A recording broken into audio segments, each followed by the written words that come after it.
বিমাতাকে আশীর্বাদ করেছিলেন, বলেছিল দেখো কইকেয়ী তোমার সেবা শুশ্রূষায় আজকে আমি সুস্থ হয়ে উঠেছি, তোমাকে বর দিতে চাই দুইখানা, তুমি যা চাও আমি দিতে চাই।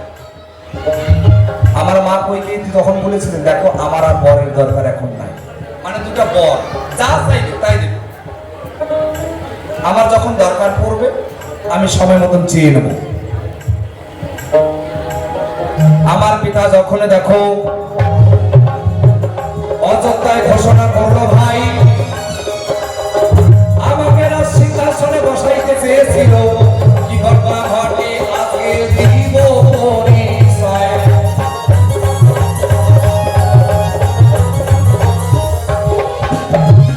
আমার পিতা করলেন কি দশরথ,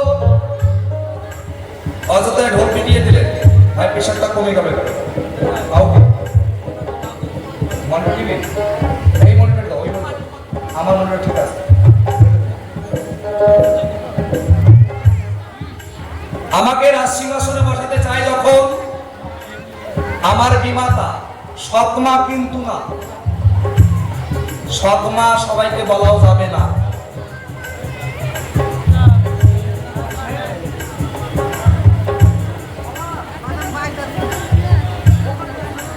আকাশ হালদার আলাল তিনি জলে পড়ে গেছিলেন, মা গঙ্গা তাকে রক্ষা করেছেন, রাধা গোবিন্দের মন্দিরে মানসিদ্ধি করেছিলেন, তিনি এখন সুস্থ আছেন, যার জন্য তিনি 101 টাকা দান করেছেন। বাহ, এভাবে দান করবেন মায়েরা, কারণ বিশ্বাসে মিলায় বস্তু তো আর কি বহুত, তাই না?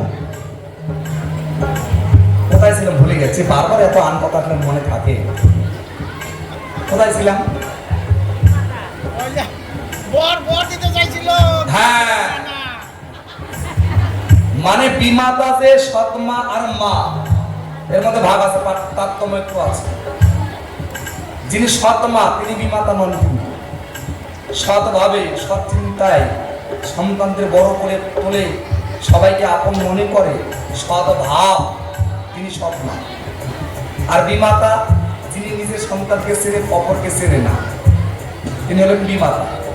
এমত অবস্থায় ছিল বিমাতাকে কইকেয়ী রানী, দশরথের তৃতীয় স্ত্রী, দ্বিতীয় স্ত্রী তো অনেক, তার মধ্যে প্রধান তিনজন, কৌশল্যা, সুমিত্রা, কইকেয়ী। কৌশল্যার গর্ভে রামচন্দ্র জন্মগ্রহণ করেছিল জন্য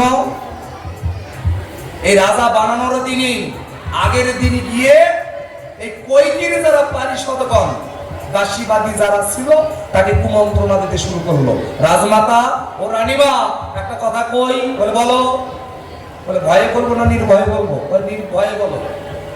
ক্ষমা, আজকে রামচন্দ্র যদি এই রাজ্যের রাজা হয় তার রাজমাতা হবে কৌশল্যা, তোমাকে তো কেউ রাজমাতা বলবে না। আজকে সুযোগ আছে, তোমার কাছে 2 টাকা বর আছে, তুমি যাও তাড়াতাড়ি চেয়ে নাও। তোমার ছেলে যে ভরত, সেও তো সুপুরুষ, একজন সুযোদ্ধা, সেও তো রাজা হতে পারে, তাকে রাজা বানাইলে তুমি হবে রাজমাতা। এই কুমন্ত্রণা দিল, রাজার কাছে গিয়ে বর চাইলে, বলে হ্যাঁ কইকেয়ী তুমি চাও, তোমাকে বর দিয়েছি, তুমি যা চাইবে আমি দেব। সঙ্গে সঙ্গে কইকেয়ী তখন কোন কথা কয়, কিভাবে বর সে নিয়েছিল দিব পরিচয়।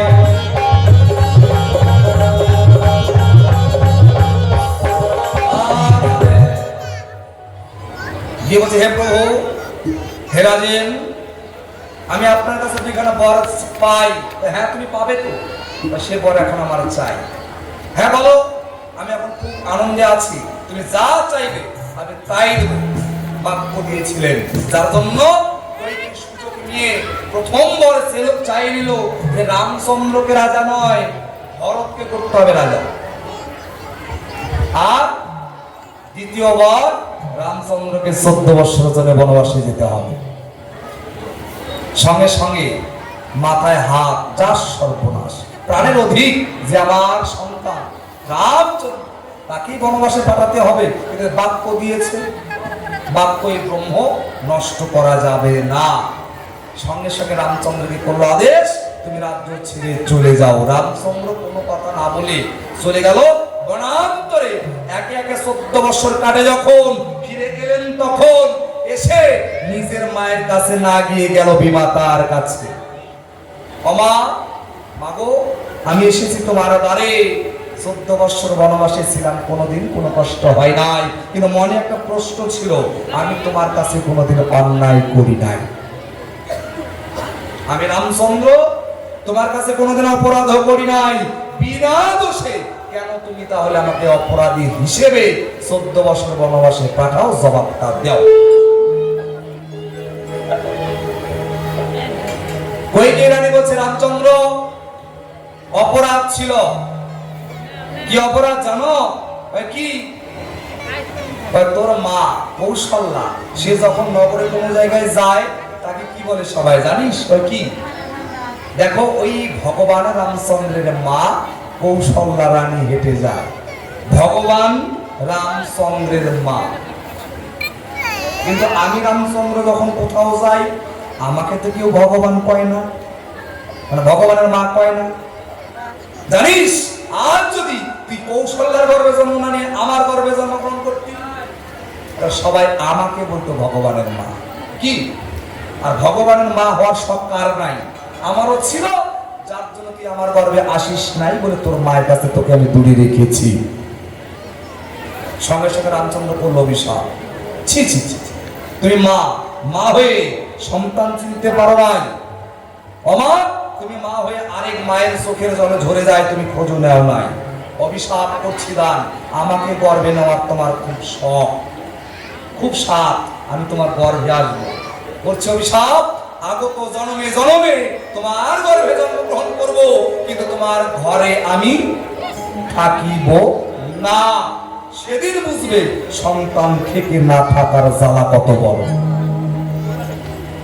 এই অভিশাপ করলো, যার জন্য সেই কইকেয়ী এসে হলো শচীরানী। পরের জন্ম হলো দৈবকী। দৈবকীর উদরে কৃষ্ণ জন্মগ্রহণ করে চলে গেল কোথায়? জানি আমার সন্তান আছে, কিন্তু কাছে নাই। শচীর মাতার গর্ভে তিরুনিমাই ছেড়ে চলে যায়, মা আমার কান্নাকাটি করে আর ঘুরে বেড়ায়। কি অপরাধটা কার ছিল? মায়ের, রামের। তার অপরাধ ছিল ছিল একমাত্র মায়ের। যেমন কর্ম করেছে তেমনই তিনি ফল ভোগ করেছেন। জয় জয় রাধা গোবিন্দ, একবার হরিবল হরিবল। শোনো শোনো ওগো ভক্ত, আমি সভাতে জানাই, দ্বিতীয় প্রশ্নের দিকে যাব এখন, দিব পরিচয়।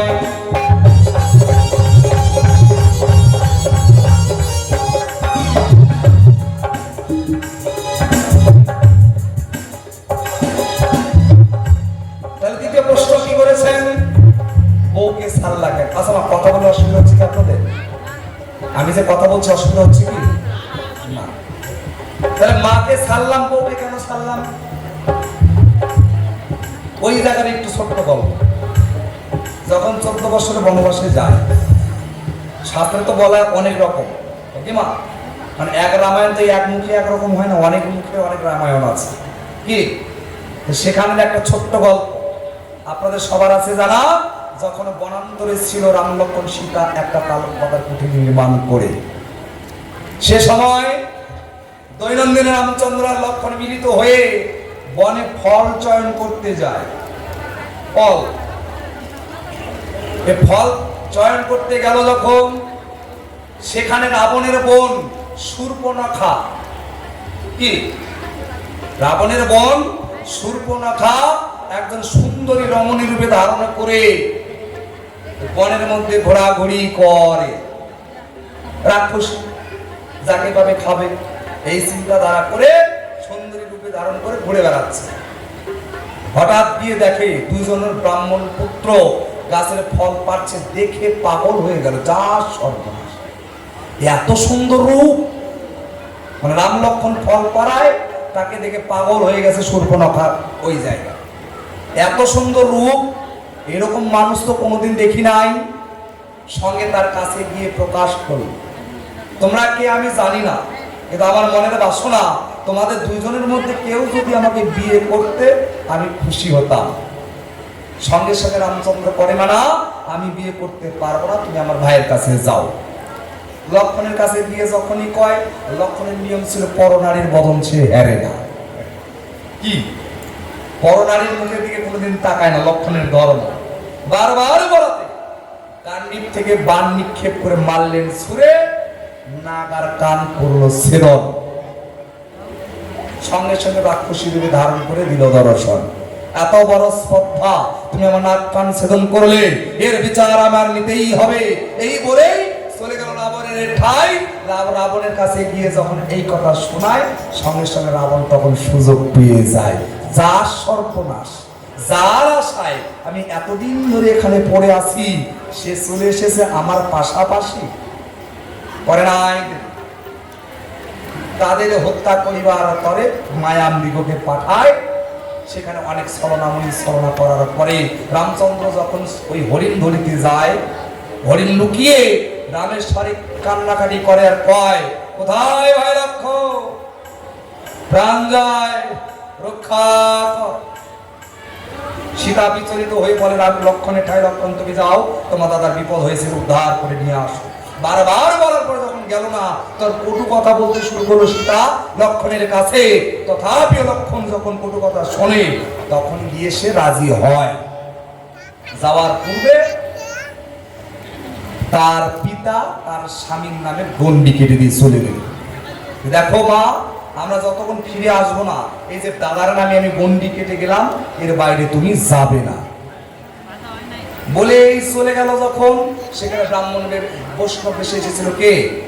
রাবণ। তখন কেন রাবণকেও কথা দেওয়া ছিল, অনেক কাহিনী, অতদূর যাওয়ার দরকার নিয়ে এসে বারবার বলে, মা কে আছে, ভিক্ষা দাও, অনেক দিনের অনাহারি, একটু যদি ভিক্ষা পাই।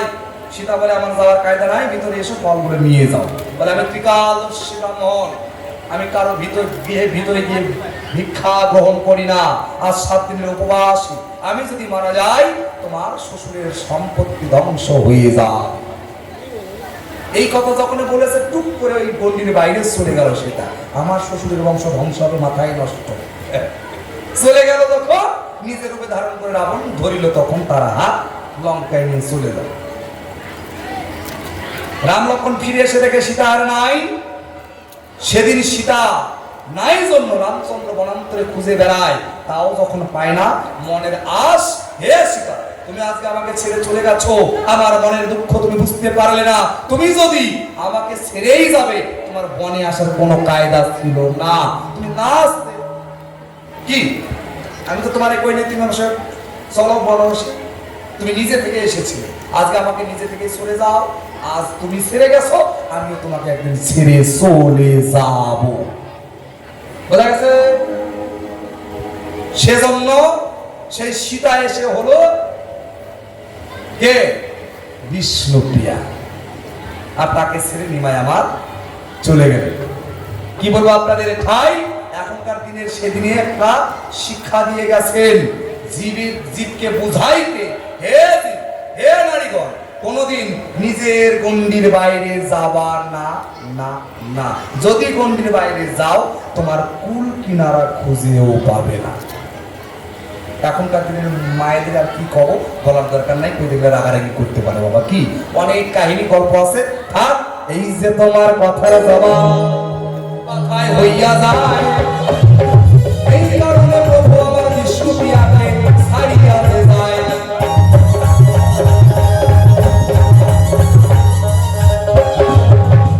আরেকটা ছোট্ট প্রশ্ন, মানে বুদ্ধি, মানে খাটো মানুষ তো বুদ্ধি বেশি পাওয়া, বুঝলেন? মানে ঘন ঘন প্রশ্ন করে বসে গেছে, তা ওকে আর বেশি না উঠতে হয়। শেষের প্রশ্নের দিকে যাই। আচ্ছা, আমার কথা আপনাদের ভালো লাগছে না? সত্যি ভালো লাগছে? একটু জোরে করে হাত তুলে, সবাই হাত তুলে উন্নতি দেয়, সবাই সবাই। আমার জীবনটা সত্য বলো, আর আমার কিছু নেই, একটু আশীর্বাদ করবেন যেন আপনাদের মতো সাধু বৈষ্ণবদের সামনে এই দুইভাবে একটা কথা, কৃষ্ণ কথা গাইতে পারি, মা এইভাবে জীবনটা পার হয়ে যায়। তোর বলেছে, তুমি কেন রা বলিতে ধুলাই গড়া করি যাও, ধা বলিতে উঠে দাঁড়াও। আগেই তো বলে গেছি, বাইরে রাধাঙ্গ, ভিতরে কৃষ্ণাঙ্গ, দুই অঙ্গে একত্র হয়ে হলো গৌরাঙ্গ। কি রাধারীন সুতিতে নদে এলেন, তোমারা জানা নাই? আর তুমি জানো কোথায়? তখন ভক্ত জন্মই নেই নাই। কি রাধা। তুমি তো ধারা ধারা বারে বলো, বারে বারে বললে, আবার ধারাটাকে উল্টায় দাও তো কি হয়? কি হয়? ধারাকে উল্টালে কি হবে? রাধা কি? যে রাধা সেই ধারা সবাতে জানাই। এইটুকু জায়গা বোঝার ক্ষমতা ভক্ত তোমার মধ্যে নাই।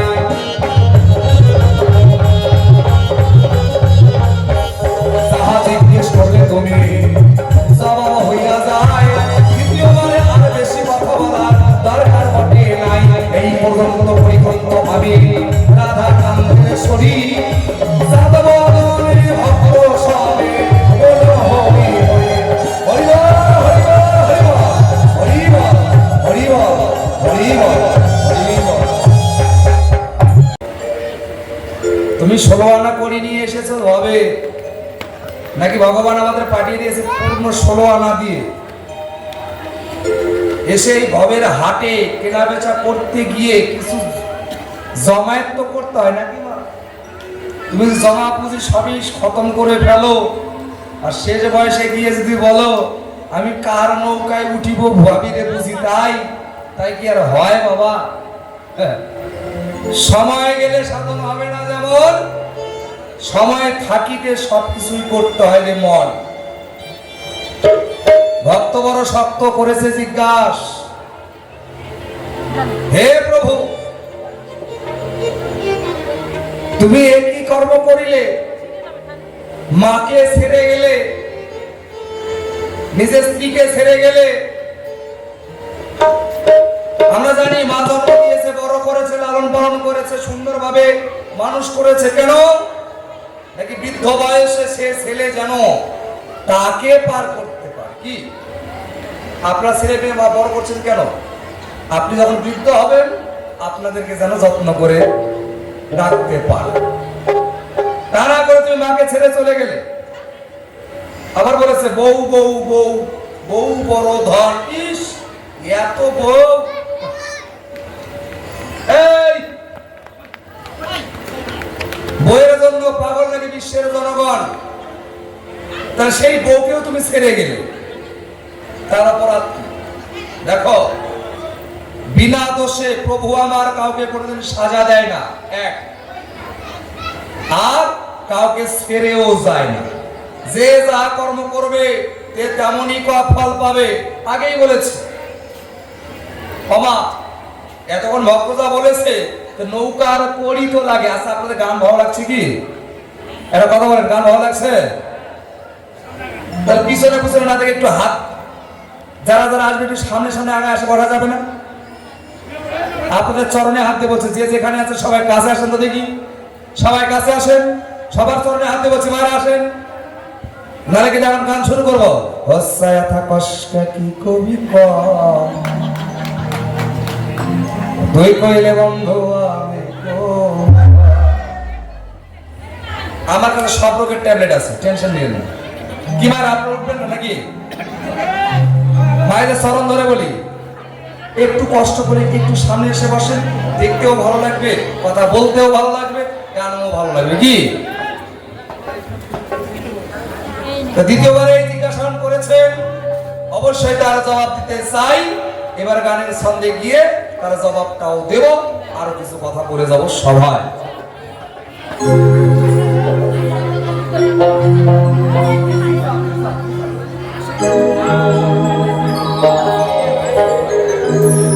শোনো শোনো অভক্ত, ধর্ম সবার ঠাই। মাকে ছেড়েছে কেন, বউকে ছেড়ে গেল কেন, আমি তোমারে জানাই।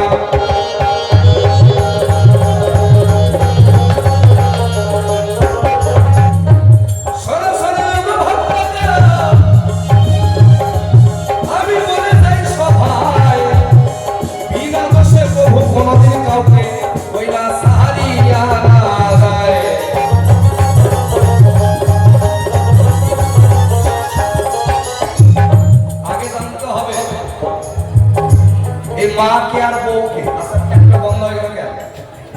একটু ফ্যানটা চালাই।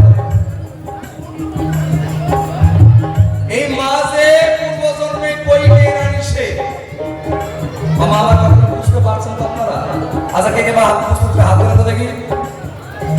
পিছনে মায়েরা বুঝতে পারেন নাই, আপনারা বুঝতে পারছেন না?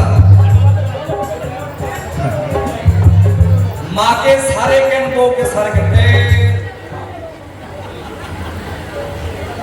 শিক্ষার তরে প্রভু আমার এহন কর্ম করে, যে যাহা কর্ম করে। যেমন বলে ধর্ম কাকে কয়, বলে না? ধর্ম কাকে কয় জানেন? ধর্ম কেমন দেখতে জানেন? কেউ জানি না, কিন্তু আমরা সবাই সনাতন ধর্মের মানুষ, আমরা ধর্ম পরায়ণ। ধর্ম কারে কয়? নাকি ধী ধাতু প্রস্ত্রয়ী হলো ধর্ম। বুঝলেন কিছু? তাহলে মাথা টমকাই দিলেন নাকি? বুঝেও যে বোঝে না তাকে বুঝাই, কে না বুঝে যে মাথা টমকায় তাকে ভূতে ধরেছে। বুঝে শুনে মাথা টমকায়েন না, জাতিতে কিন্তু নামুয়া। আর প্রথমে এসেছে জন্য কিচ্ছু করছি না আপনাদের। আর যদি 11 বছর পুরানা হইতাম না, গান শুনবেন না, গান জলের মধ্যে গুলায় বালতি করে ঢোলা ঢোলায় খাওয়াইতাম। ধী ধাতু প্রস্তুতই হলো ধর্ম। যে যাহা যেমন ভাবে ধারণ করিয়া থাকে সেটাই ধর্ম। যেমন এই যে সাধারণ এখানে একটা উদাহরণ, এটা কি বলে? স্ট্যান্ড। এর ধর্ম কি? এটাকে ধরে রাখা। এটা হলো মাইক্রোফোন।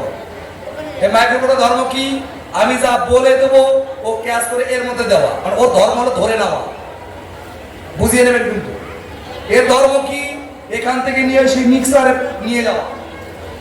যেমন যা আই যে যন্ত্র ধরে আসি, এর ধর্ম হলো বাজানা। কি? যে যা ধর্ম ধর্ম করে সেটাই হচ্ছে ধর্ম। যেমন যে যেমন কর্ম করে তেমনই তার ধর্ম হয়, তেমনই তার ফল আছে। আজকে মাকে ছাড়লাম কেন? এই মা হচ্ছে ত্রেতা যুগে আমার বিমাতা। আজকে যে মা সচি রানী এত কান্নাকাটি করেছিলেন মায়ের তরে, কি মা? আমার কথা বোঝা যায় তো নাকি? একটু মাথায় রুম করে দেন সবাই, করেন সবাই মিলে একবার জয় জয় রাধা গোবিন্দ প্রতি একবার হরি বল হরি বল। হ্যাঁ একটু সারা দেবেন, তাহলে বলুন একটু পুরো ছোট হয়ে গেল। ওইখানে দিলে 1 মিনিট ধরে দেবেন। নিয়ম, আপনাদের সবার গুরু আছে ঘরে, গুরুর কাছে যে শুনবেন বলেই দেবে যে ওমা উলুর যখন দিবা 1 মিনিট ধরে দিবা, তাও 2 বাহু তুলে। কেন? এই 1 মিনিট উলুর ধ্বনি দিলে 3 বেলায় 3 বারে 3 মিনিট ধ্বনি দিলে আপনি মরে যাবেন, তাও কোনোদিন মুখের জব বন্ধ হবে না। কি? শ্বাসের কর্ম হয়ে যায়, প্রাণায়াম হয়। প্রাণায়াম কথা অর্থ কি? প্রাণের বিস্তার। কি নাক নাক চিপে ধরে কেন করবে? প্রাণের বিস্তার। নিজের প্রাণকে বিস্তার করছেন তিনি, দমকে ধরছেন, দমকে ছাড়ছেন।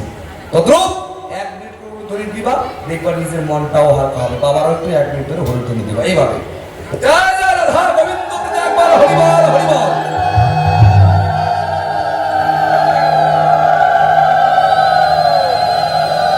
ভালো লাগছে? ভালো লাগে? বাহ, একটা কথা কব, কব না? কব, কথা কব?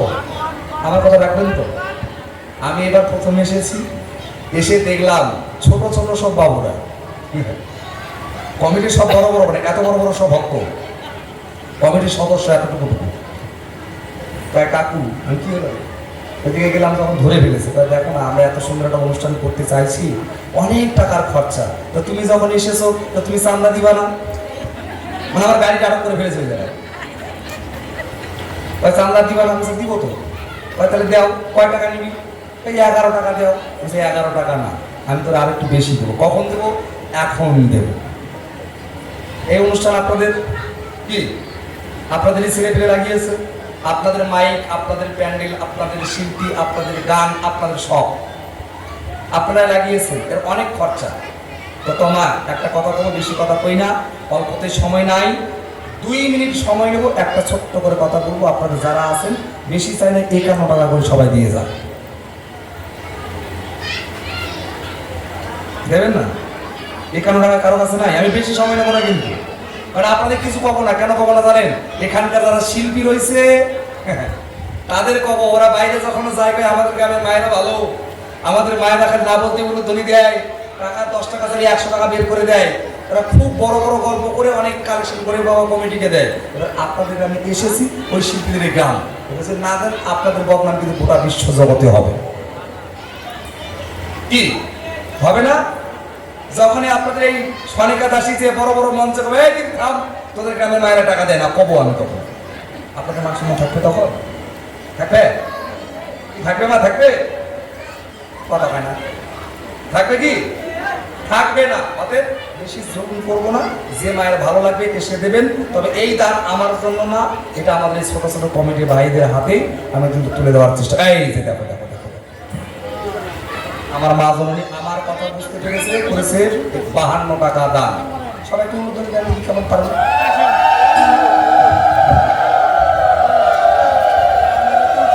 আসেন ভাইরা, দেরি করা যাবে না।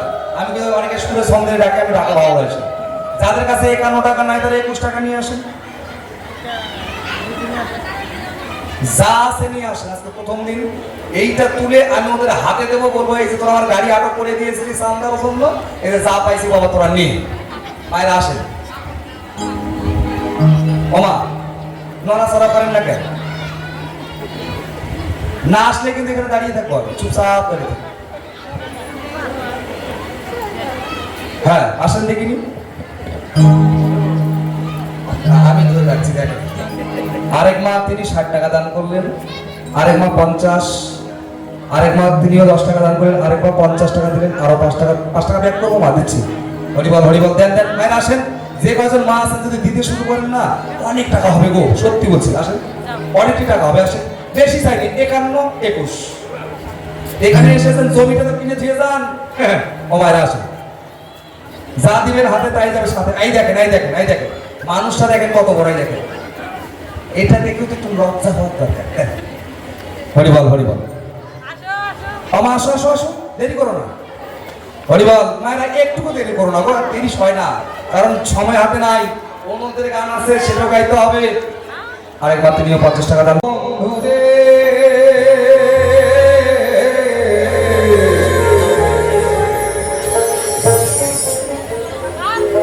সতী নারীর প্রতি যেমন পর্বতেরই সুরা, অসতীর প্রতি যেমন ভাঙায় রে গোড়া।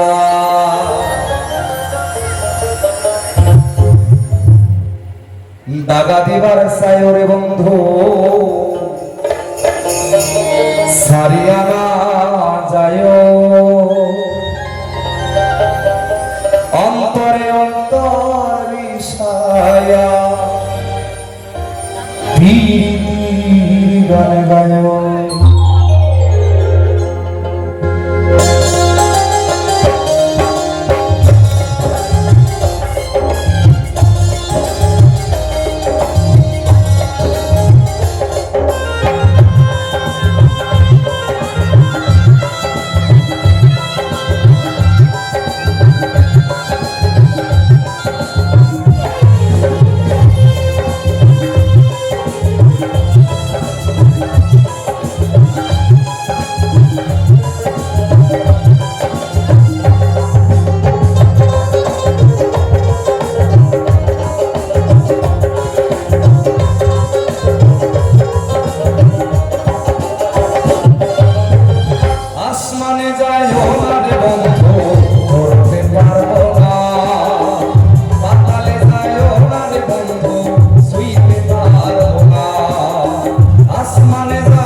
পাশে ঝলমল করে তারা। আমার তো আর নাই রে দেহ কেবল তুমি ছাড়া।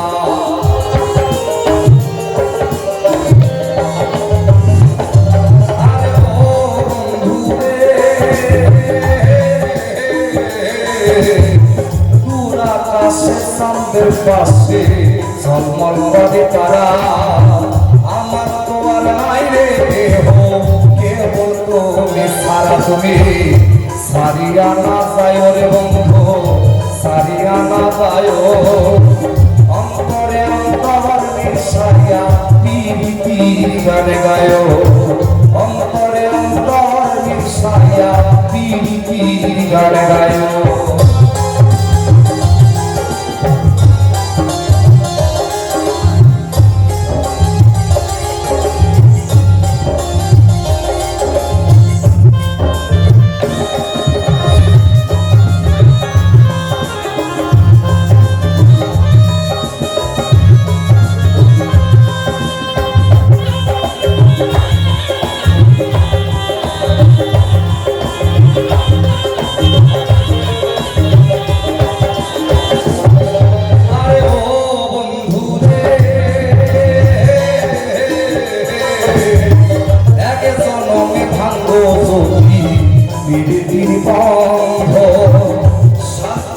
পাগল হাসানে তার হইব কান্দ।